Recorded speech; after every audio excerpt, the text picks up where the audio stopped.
నమస్కారం చేతన్ గారు. నమస్తే మేడం. చేతన్ గారు, నరాల బలహీనత గురించి నిజంగా ఎంత చెప్పినా కూడా ఇంకా చాలా మందికి డౌట్స్ వస్తూ ఉందండి. సో దీన్ని ఏ విధంగా మనము కంట్రోల్ చేసుకోవచ్చు? రాకుండా ఎలాంటివి మనం చేసుకోవాలి? వచ్చిన తర్వాత దాన్ని ఏ విధంగా సైడ్ ఎఫెక్ట్స్ లేకుండా ఎలాంటి మెడికేషన్ తీసుకోవాలి అని. సో దీని గురించి డీటెయిల్‌గా తెలుసుకోవాలనుకుంటున్నాను. బైన్సా అంటే ఒక ఊరుంది ఓహ్! నిజామాబాద్ జిల్లాలో. ఓకే. అక్కడ నుంచి మన కాడికి ఒక పేషెంట్ వచ్చిండ్రనమాట. హుహు. వచ్చినప్పుడు ఏమన్నారంటే, నాకు అరికాల్లో స్పర్శ లేదు. హ్మ్. అరికాల్లో స్పర్శ లేదు. నడుస్తుంటే కొన్నిసార్లు పడిపోతా గూడా. అయ్యో! మళ్ళా ఈ కాళ్ళు మొత్తం లాగుతాయి. హుహు. తిమ్మిర్లొస్తాయి. అంటే చీమలు 1,00,000 చీమలు గలిసి హ్మ్. మొత్తం నా కాళ్ళని బైట్ చేస్తున్నాయి. హ్మ్. అట్లాంటి ఫీలింగ్ వస్తది నాకు. తొడ ఓకే. భాగంలో నొప్పులున్నాయి నాకు. హ్మ్. మళ్ళీ నడుము భాగంలో నొప్పి. ఓకే. ఇవి వింటే మీకు ఏమనిపిస్తది? అరే! పక్కా ఈయనకు నరాల నొప్పి ఉంది. ఓకే. నరాలు ఇక్కడ ఎఫెక్ట్ అయినాయి. కానీ యాక్చువల్‌గా ఏందంటే, హ్మ్. ఈ పేషెంట్‌కి డీజనరేటివ్ డిస్క్ డిసీజ్ ఉంది. ఓహ్! డీజనరేటివ్ డిస్క్ డిసీజ్ అంటే హ్మ్. నడుము భాగం, మెడ భాగంలో హ్మ్. ఏదైతే స్పైనల్ కార్డ్ ఉంటది, హ్మ్. మెయిన్ నరం అది మన బాడీకి. ఓకే. నరాలు ఇట్లా డ్యామేజ్ అవుతే, ఇట్లా షాక్ రావడం, తిమ్మిర్లు రావడం, మంట హ్మ్. రావడం ఈ పేషెంట్‌కి అట్లనే ఉండే. హుహుహు. ఇవి ఎందుకైతాయి?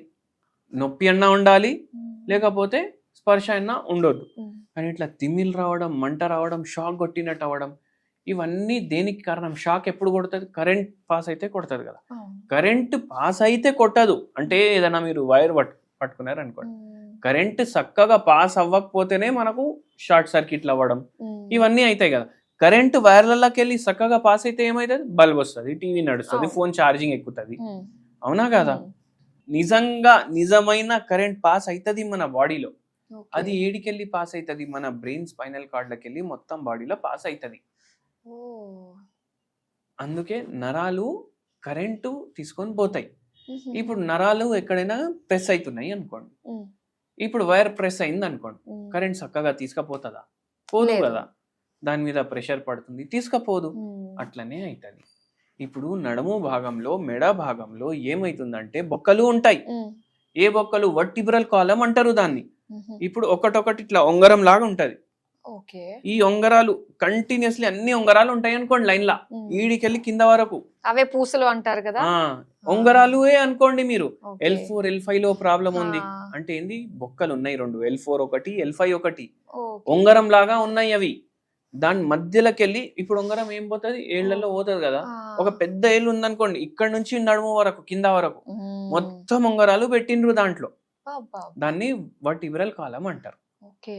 అయితే వర్టిబ్రల్ కాలమ్ ఏదైతే ఉంగరాలు ఉంటాయి గదా! హ్మ్. ఇవి జర డ్యామేజ్ అయినాయి అనుకో. అంటే ఎందుకు అవుతాయంటారు అలా అసలు? ఎందుకవుతాయి? ఇప్పుడు కొందరు ఫిజికల్ యాక్టివిటీ చెయ్యరు. ఓకే. మొత్తం రోజు కూర్చొని ఆ! చేయడం పని.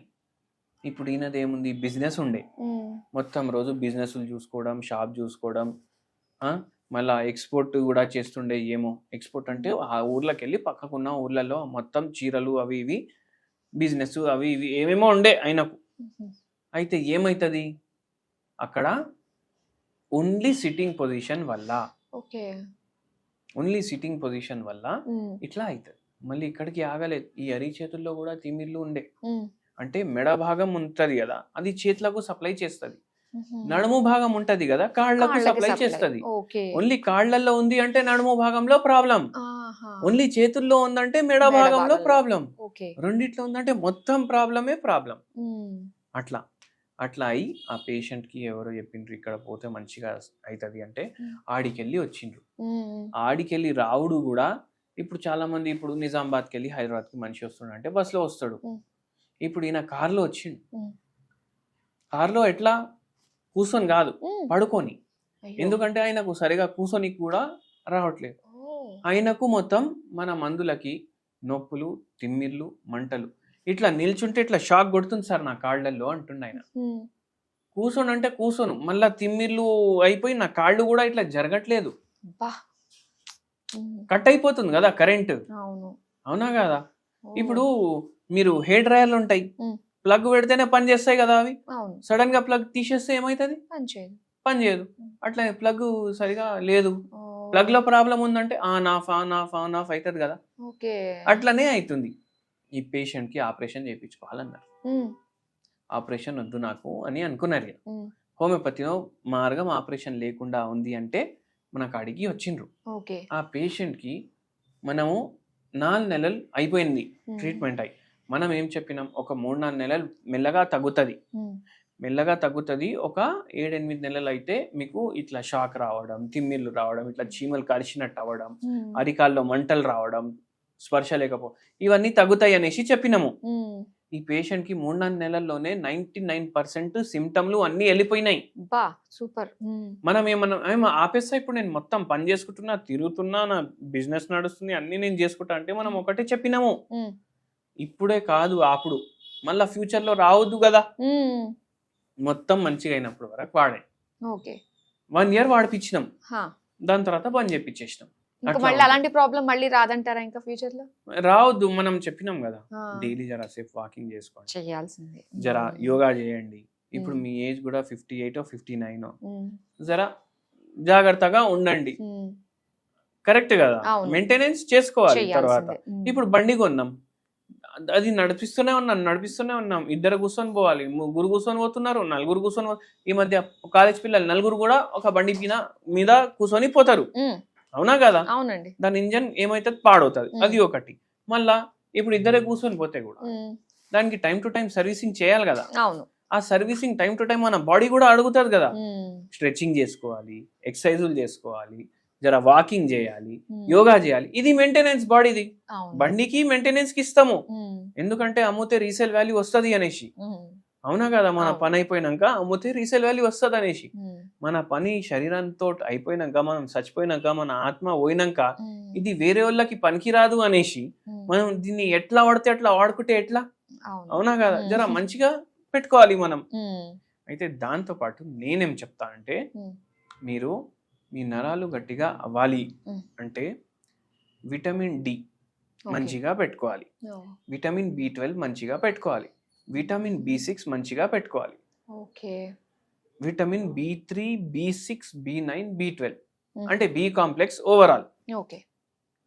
నేనేం చెప్తా అంటే, ఇప్పుడు పప్పులు ఉంటాయి కదా, ఏ పప్పు అన్నా సరే, అది కందిపప్పు ఉండొచ్చు, పెసరపప్పు ఉండొచ్చు, పుట్నాల పప్పు ఉండొచ్చు. పెసరపప్పుతో ఏం తయారైతుంది మీరు చెప్పండి?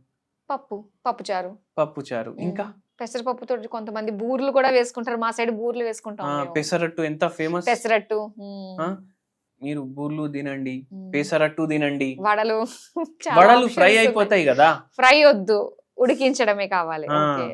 పెసరపప్పు తోటి మీరు పెసరట్టు చేసుకోండి. మీకు ఒకటి తెలుసా, నెల్లూరు దాటినాక ఊర్లు ఉంటాయి కదా కొన్ని, అవి దాటినాక డైరెక్ట్ చెన్నై పోతారు. చెన్నైలో పెసరట్టు దొరకదు అనేసి అక్కడ వాళ్ళు ఆంధ్రాకి వచ్చి పెసరట్టు తినిపోతారు.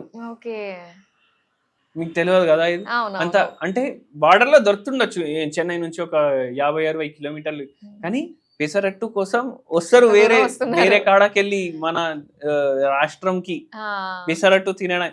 మనమే తినం, అరే ఉంటదిరా, అది కొంచెం చల్లబడిపోతే చాలా డ్రై అయిపోతుంది, వద్దు. మీరు దాని మీద నూనె వేసుకోకండి. వారంలో 2 సార్లు, దోశ అయితే తింటారు కదా, వారంలో 2 సార్లు పెసరట్టు తినండి. బి కాంప్లెక్స్ లో కొంచెం భాగం పోతుంది, అవునా కాదా? ఇన్ని పొళ్ళు ఉంటాయి మన ఇంట్లో, అవునా కాదా? పుట్నాల పొడి మీరు 2 బుక్కలు రైస్ మీద వేసుకొని కొంచెం నెయ్యి వేసుకొని కలుపుకొని తినండి. B12 పోతుంది, B6 కూడా పోతుంది. ఎంత కమ్మగా పోతుందో చక్కగా. అట్లా పుట్నాల పొడి, అట్లా పెసర్ పప్పుతోటి మీరు అవి తయారు చేసుకుంటారు. మళ్ళా ఏమంటారు, ఈ పనీర్ ఉంటది కదా, అది కూడా కన్జ్యూమ్ చేయండి వారంలో ఒక 2-3 సార్లు. B12 పోతుంది. మీకు నాన్ వెజ్ ఇష్టం అంటే చేపలు తినండి. ఇప్పుడు చేపలు చెప్పగానే అరే చేపలు ఫ్రై కావాలి అనేసి అంట. చేపలు ఫ్రైలు తినకండి, పులుసు లాగా చేసుకోండి, తక్కువ ఆయిల్ వేసుకోండి. అప్పుడు అట్లా తింటే మీకు B12 కవర్ అవుతుంది. ఓకే, సో ఖచ్చితంగా నరాల బలహీనతకి ఇవి పాటించాలి. అరే పుట్నాల పొడి డైలీ మన ఇంట్లో అవైలబుల్ ఉంటది. పల్లీల పొడిలో కూడా ఉంటది. పల్లీల్ని పూర్ మ్యాన్స్ బాదాం అంటారు. పూర్ మ్యాన్స్ బాదాం అంటే బాదాంలో ఉండే గుణాలు మీ పల్లీలో కూడా ఉంటాయి. అది మనం ఎట్లా మర్చిపోతాం చెప్పండి, అవునా కాదా? దాంట్లో విటమిన్ బి కాంప్లెక్స్ ఉంటాయి ఎన్నో దాంట్లో, అవి తీసుకోండి. అట్లా సాల్వ్ అయిపోతుంది మీది నరాల పరేషాని, అంటే హెల్ప్ అవుతుంది మీకు జర. అవునవును. దాంతో పాటు మందులు వాడాలి, చెప్పేది ట్రీట్మెంట్లు చెప్పించుకోవాలి, కానీ అవి హెల్ప్ చేస్తాయి మీకు. అవును, ప్రివెన్షన్ ఇస్ Nutrition బెటర్ కూడా- దెన్ క్యూర్ అంటారు కదా. సో preven- ముందుగానే ఇలాంటివన్నీ మనం చేసుకుంటే అన్ని సఫిషియెంట్ గా ఉంటాయి అనిపిస్తుంది అసలు. ఇప్పుడు అందరికి బర్గర్లు కావాలి, పిజ్జాలు ఆ. కావాలి, పిల్లలకి కూడా. అవును, పిల్లలకి ఎందుకు, మనకు కూడా. అంతే, ఆకలి మన బట్టే అయితే. వాళ్ళు అట్రాక్ట్ అవుతున్నారు. ఇప్పుడు ఎవ్వరు తింటలేరు అనుకోండి ఆ. పిజ్జాలు, బర్గర్లు. అందరు పెసరట్టులు తింటున్నారు, పుట్నాల పొడి దోశ తింటున్నారు, లేకపోతే పుట్నాల పొడి ఏమో రైస్ లో కలుపుకొని తింటున్నారు. అంటే ఈ పిజ్జా దుకాణాలు ఉంటాయా? అసలు లేవు. ఉమ్. మనం కొంటున్నాం కాబట్టి అవి ఉంటున్నాయి. చాలా బాగా చెప్పారండి. నిజంగా మనం అనుకున్నట్టుగానే prevention is better than cure అని. సో ప్రతి ఒక్కళ్ళు కూడా మర్చిపోయిన మన ఆహార పదార్థాలని కనుక ఇంక్లూడ్ చేసుకున్నారంటే ఇలాంటి రోగాలు అసలు నిజంగా అవును, రావండి. కొత్త పిజ్జా కొత్తవి వాళ్ళు అన్ని కూడా వింటున్నాం. పెసరపప్పు తోటి పిజ్జా తయారు చేస్తారు అప్పుడు. అవును, అవును కదా, నిజమే. అంతే కదా. అవును. సో చాలా చక్కగా మాకు తెలియజేసినందుకు ధన్యవాదాలు.